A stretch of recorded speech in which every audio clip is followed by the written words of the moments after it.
One of the newest tools to identify yourself and others is called biometrics, an identity verification system that uses your physical characteristics. It is through biometrics that we can prove that we are who we say we are. Biometrics uses a part of the body, a face, an iris, or a fingerprint to confirm your ID. Iris scans and palm scans, eye tracking devices, blood vessel biometrics that analyze the pattern of the vessels beneath your skin. It's captured. That's good. This is a wireless device that the police could use at a random checkpoint. It takes your fingerprints and has software in it to do facial recognition within seconds. Right there in the field, without having to take the individual back to the station or back to the processing center, I'm able to determine if this is an honest individual that I should just let them go, or is somebody that I need to detain or I need to take other actions with.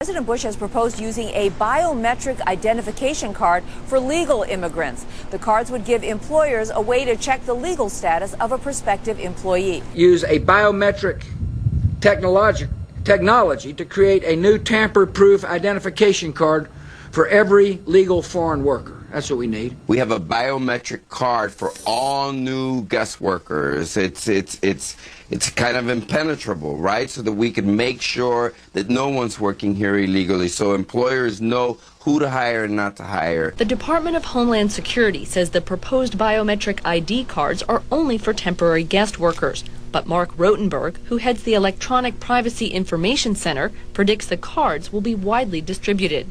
Any person who applies for a job in the United States will be required to have this card, because the employer won't be able to determine who are the citizens applying for the jobs, who are the legal immigrants applying for the job, who are the illegal immigrants. So for the system to work, you need a single worker eligibility card that covers everybody in the U.S. Already there are several biometric projects in the works. They include the Registered Traveler Program, a plan for 10 million federal employees and 10 million federal transportation workers to have biometric ID cards.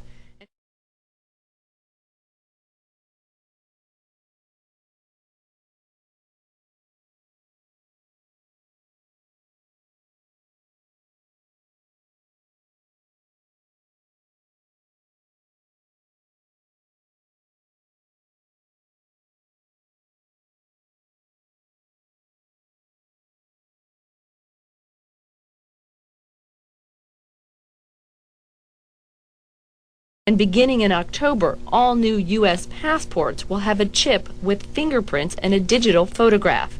Once a face is captured and put into a database, it can be used to screen people wherever a camera is tied into that system. Having the ability to screen faces as they're entering into the country without impeding the flow of traffic. Doing it in a way that doesn't impede the flow of traffic is a very powerful application.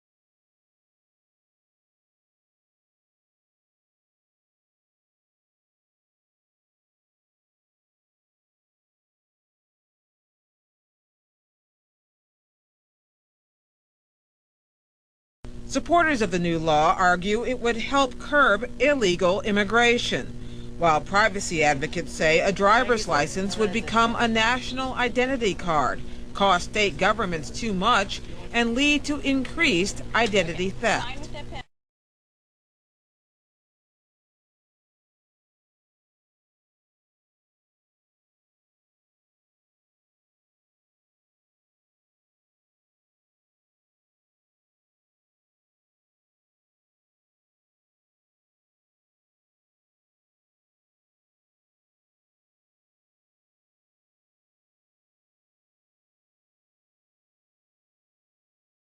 This is something we've been talking about since 1981, and it keeps getting enacted or proposed and then killed. It's about time we did this. Let's talk about the practical effect. Who is actually affected by this? Just people? Are the only people who have to worry about the effects of this law people who are undocumented, illegal, aliens, immigrants, or would you and I, who are trying to go and renew our driver's license, be affected by it? Exactly. All of us will be affected by this. And as Mark says, it really is a surreptitious way to try to enact a national ID card. If we're going to do that, let's have that debate up front What's wrong on with the its national merits. What's wrong with the national ID card? Well, we don't make driver's license motor vehicle departments into national ID card issuers. I think we have to look at what is in our national interest. We have to separate our immigration enforcement and regulation issues from that question of motor vehicles, driver's licenses, and national IDs, and we have to have both debates on their merit. In order to secure the border, we need comprehensive immigration reform. And what this Real ID Act does, in addition to the driver's licenses, is pile on new restrictions on asylum, court stripping, guilt by association, and rescinding or bypassing all the laws that would govern in order for the U.S. to extend fencing along the southern border. So again, these are controversial, complicated issues. We need to have the debate in the light of day, not behind closed conference doors. If I could get back to this national ID concept, the choice is not between a national ID card and some nirvana where nobody knows your name. The choice is a centralized national ID card.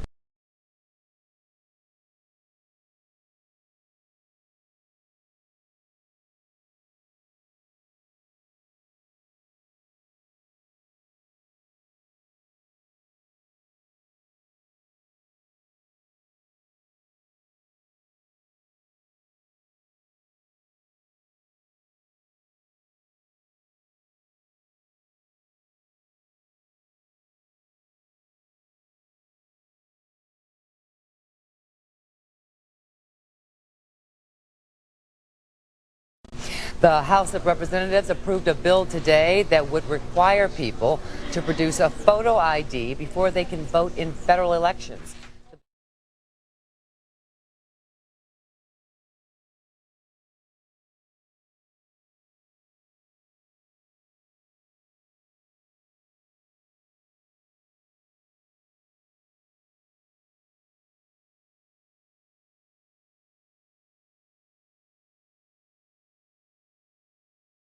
Well, the security card that lawmakers are using at California State Capitol may not be as secure as everyone had hoped. In fact, one California lawmaker proved it can be hacked. That same technology is being considered for a national ID card.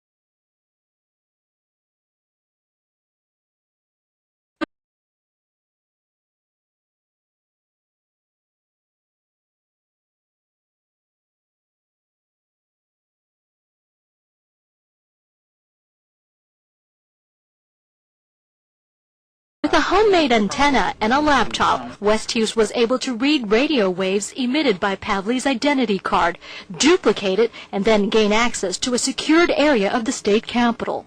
All that was done within a moments of time without me even being aware of it. Simidian's experiment illustrated just how easy it is for a hacker to read those radio frequency identification cards, or RFIDs, from a few feet away. If you can read someone's information and then literally in a matter of seconds clone their card and pass yourself off as them, imagine the mischief that people can do. Because the federal government is considering using RFID for a national identification card, Simidian has several bills that would put a 3-year ban or restrictions on the technology's use until more protections are in place.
The microchip is tamper-proof, it's secure, no one can take your microchip and use it to their advantage to gain access to your facility.